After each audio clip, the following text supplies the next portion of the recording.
Good morning. It is Saturday, October 26th, and time for NASA Days, Episode 3. Today we're going to talk about STS 61C and STS 51L. These two missions are linked together in a couple of ways, so let's start with Columbia. The Space Shuttle Columbia Mission 61C had Robert Hoot Gibson as the commander and Charlie Bolden, who would later become a NASA administrator, as a pilot. Franklin Chang Diaz, who was a mission specialist, and he was Costa Rican born. Funny story, side story, real quick. When we were in Costa Rica on the Ultimate World Cruise, our tour operator, our tour guide, was actually, they were really excited the fact that he was Costa Rican born. And she actually asked me if I had met Franklin Chang Diaz, and was super excited when I told her I actually have. We did a briefing for them before their missions. Anyway, also on board were Stephen Hawley, George Nelson as mission specialist, Robert Senker as a payload specialist, along with sitting congressman for the district that has the Kennedy Space Center, Bill Nelson, who also now happens to be our NASA administrator. When Congressman Nelson was added to the mission, they moved payload specialist Gregory Jarvis, who worked at Hughes in California. They moved him from that flight and bumped him to the next one, which happened to be Challenger's 51L mission. And that's just one of the ways these two missions are connected.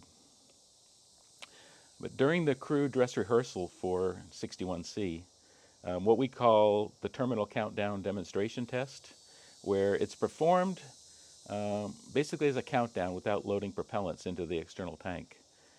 But all the avionics are powered up, and we sequence through countdown all the way to right before engine start.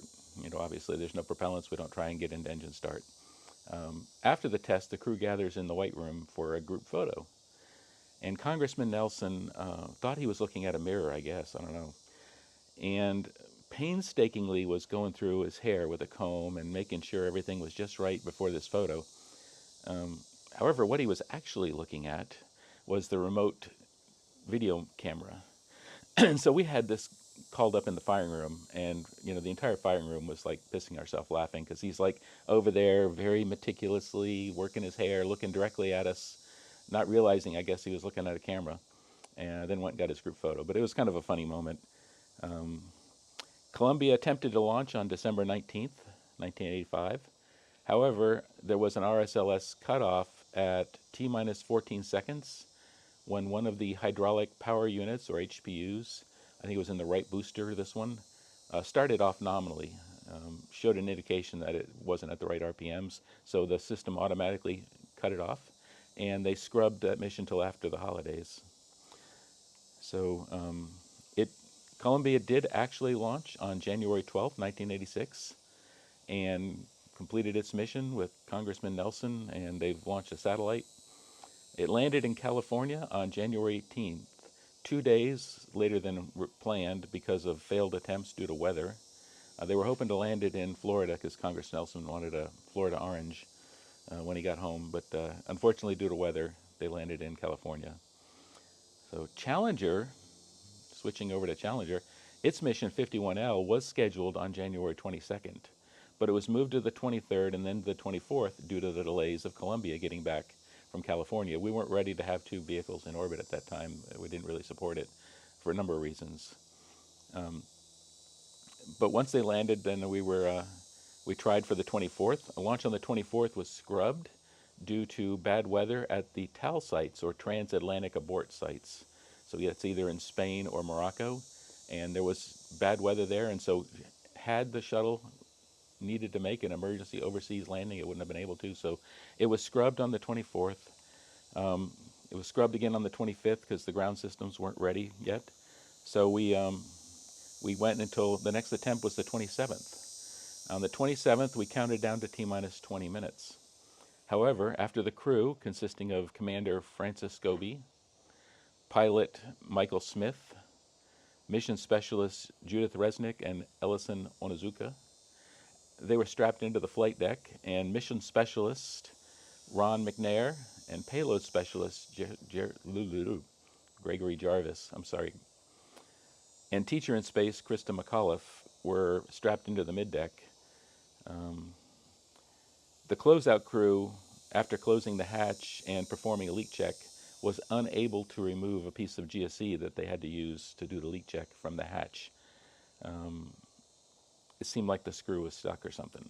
My roommate at the time, a friend of mine and fellow FIT grad named Lou, had the training seat actually on that mission for the mechanism console up front of the firing room. It's what we call C2, console to C2, where I was all the way in the back of the firing room at the avionics console, which we call C12, and you can see in this little map I'm going to put up. The mechanisms team recommended they go try and get an electric screwdriver because it wasn't able to come off with the tools they had. So they sent for an electric screwdriver to try and get the bolt out, and after about 45 minutes, a tech arrived at the pad with a battery-operated screwdriver. You know where this is going. So they tried it. It was unsuccessful because they didn't have enough charge in the battery. So they sent back and asked for more batteries. So they sent another tech out with additional batteries, and eventually, another 45 minutes later, they successfully removed the GSE, or ground support equipment, from the hatch. However, by this time we'd exceeded the launch window. So they scrubbed it till the next day, the 28th of January. Now that night, there was a cold front moving through Florida, and temperatures got down into the upper 20s. I had to be on console that morning by 6 a.m. and arrived at my office in the modular boxcar trailers called Complex H, which is on the hill behind the press site, around 5 a.m. and walked over to the Launch Control Center around 5:30 with one of the engine systems engineers named George. It was really, really cold. I had my winter parka on, and I was still freezing. I arrived on console in Firing Room 3 about 5:45 a.m. in the morning. And because the temperatures at the pad that night were below freezing, they left the water on trickle flow in all the systems out of the pad so that the pipes didn't freeze. However, this left a lot of ice everywhere. It was really eerie. You'd see ice all over the communication boxes at the pad. You would see large icicles hanging off the structures of the pad, including the fixed service structure. Somebody on the net described it as a scene out of Dr. Zhivago, a Russian story.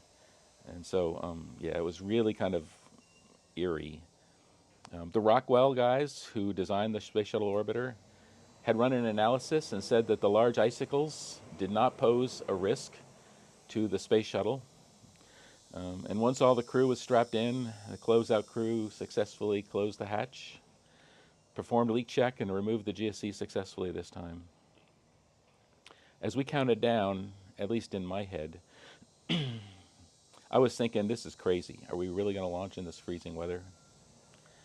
Of course, my system, the Space Shuttle main engines and the avionics of it, we had no issues with freezing weather. I mean, the fuel flowing into this engine was at minus 423 degrees Fahrenheit. The oxygen was at minus 280 degrees Fahrenheit. And so when an engine is that cold, and it's got that cold of cryogenic propellant on it, it is not worried about 28-degree temperature. So we had no issues on the engines, but I was sure somebody would have an issue. Somewhere on the system there would be an issue. But we kept counting down.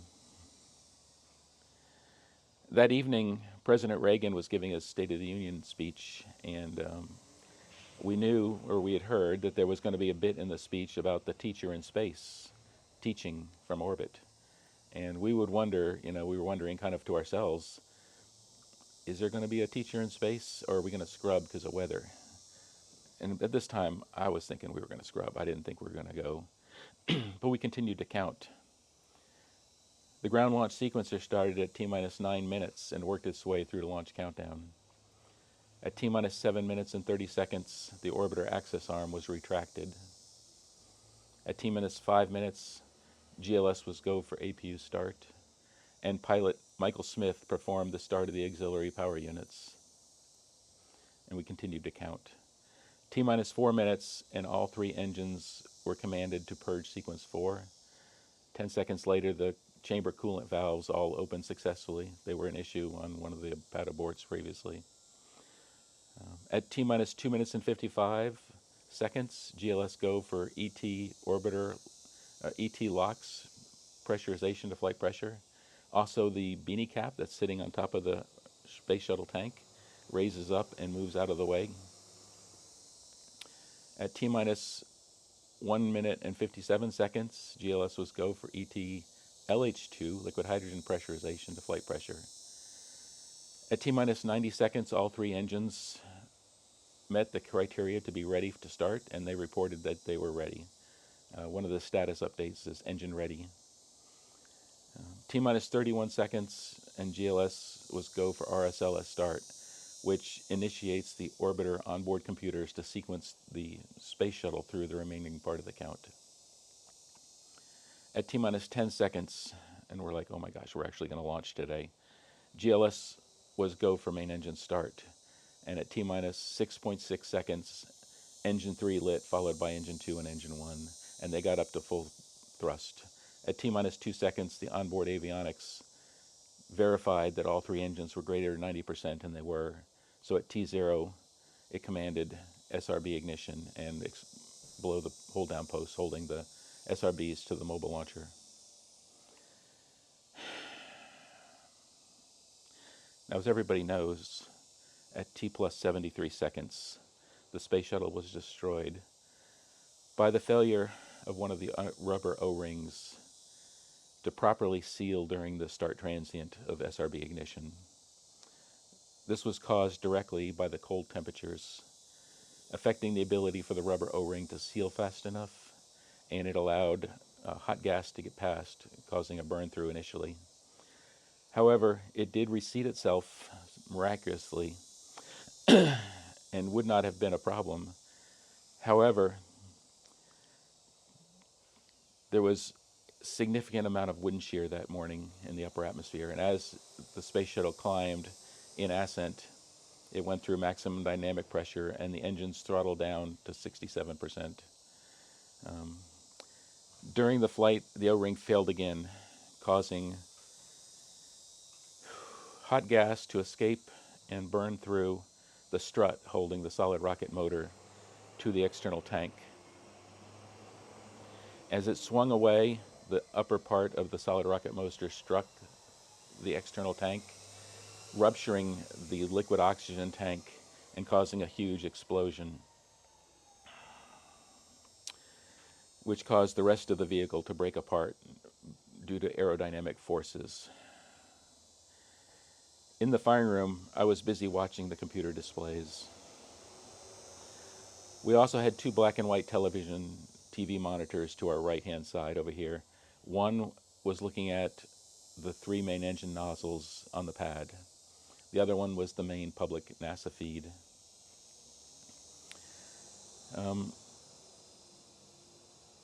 The data on the engine displays looked good. I watched the engines throttle down to 67% as the shuttle went through max Q, or the period of maximum dynamic pressure.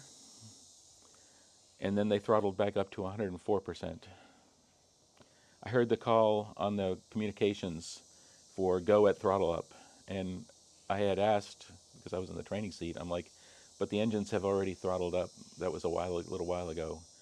And it was explained that that was the ground call up to the orbiter saying everything was good at throttle up. All of a sudden, we had 3 down arrows, which were red on the display for data validity, and everything went stale. Glanced over at the TV monitor, and there was a big white cloud where the space shuttle was. We waited for what seemed like forever, hoping to see a space shuttle come out from behind that cloud, and it never did. Eventually, they switched the view to the long-range VAB camera, and you could see debris falling into the ocean. And we knew the worst. We were in shock, to be honest. I remember exactly where I was sitting, who everyone was around me. My coworker Martin was on the console at the keyboard position. Sam, who was actually it was Steve. Steve, who was an Air Force officer, who was training at the Kennedy Space Center from Vandenberg Air Force Base. He was sitting next to Martin. I was behind Steve, overlooking Martin's shoulders. And Merle, who worked Rocketdyne, who was the maker of the Space Shuttle main engines, was to my left. And we just sat there in stunned silence for a few seconds in disbelief at what we had just witnessed. We looked through our gold displays. Nothing looked out of the ordinary on the engine console. They disabled the phone lines and kept the doors locked in the firing room so nobody could leave. They declared a contingency, obviously. They asked us to capture as much data as we could and hard copy it on the displays. And about an hour and a half later, they started letting us out of the firing room. However, we could not take anything but our own person with us. We had to leave everything in the firing room. It had been impounded. We eventually left the firing room, an hour and a half, hour and 45 minutes after Challenger was destroyed. I went back to the office for a bit, and we were all in a state of shock at what we had just seen. Our brains were not thinking well. We tried to understand it. Everyone assumed that it had been an engine failure. Engines were notoriously known to have problems, and a failed engine could have taken out a vehicle easily. But everything looked good on the engines. We had no data that showed that. I went home, back to my apartment in Cocoa Beach that evening. Good friends of mine, Bob and Bill, they came up with a case of beer, and we sat around talking and crying and talking about where we were and what they saw and what the experience of the day was with my roommate Lou. The Rogers Commission was formed to investigate the Challenger disaster, and I recommend, if you're interested in more information, Google the Rogers Commission report. You can find it online. It's a PDF. It has all the information of the disaster, timeline, exactly step by step what happened, what we recovered, and what the recommendations were. And if you're interested, I highly recommend you reading it. One of the takeaways, in addition to the physical failure and how it propagated, was the managerial failures. We learned that the night before, a meeting at Morton Thiokol, who makes the solid rocket motors in Utah, the engineers had concerned and recommended not launching in the cold temperature due to the O-rings and the design of the boosters not being certified for those temperatures. When NASA management pushed back on them, though, their engineering managers overrode the engineer's decision and signed the certificate of flight readiness and said everything was good. It's one of the key takeaways that NASA has learned and kind of practiced to this day is to be on the lookout for soft voices. Not everyone agrees with everything. And it's okay to have a position, but you need to understand what other people's positions are. A big part of risk management is understanding the risks, and I think NASA does a really good job of that nowadays, in large part due to the Challenger disaster and in later years, we'll talk about at some point, the Columbia disaster. I remember talking with the Artemis launch director, Charlie, before I retired, and she's fully embraced that philosophy. One of the jobs of the launch director is to make sure that the team does not get launch fever and make decisions on launch day or in the eve of launch that they wouldn't make when they're not in the heat of the moment. Listening to those soft voices is important. When I was a manager, I would often wander through the firing rooms and the development labs at the end of the workday, and I would talk to the people doing hands-on work. I would listen to what is worrying them, and make sure that I had in my head those issues that I could help evaluate and articulate those worries when we're discussing risks and debating if we're ready for the next milestone, whether or not to meet the schedule or not. We didn't launch again until September 1988. And in between that time, NASA reevaluated every aspect of space shuttle program to make sure everything was going to be safe again when we did fly. I'll talk about some of those things in the future leading up to the return to flight, but those were dark days for NASA. We talk about SpaceX and how much great stuff they're doing, but they haven't had their bad day yet. I hope they never do, because it's those days that really define who you are as an organization and who you are as a person. I'll talk to you again someday. Have a great weekend.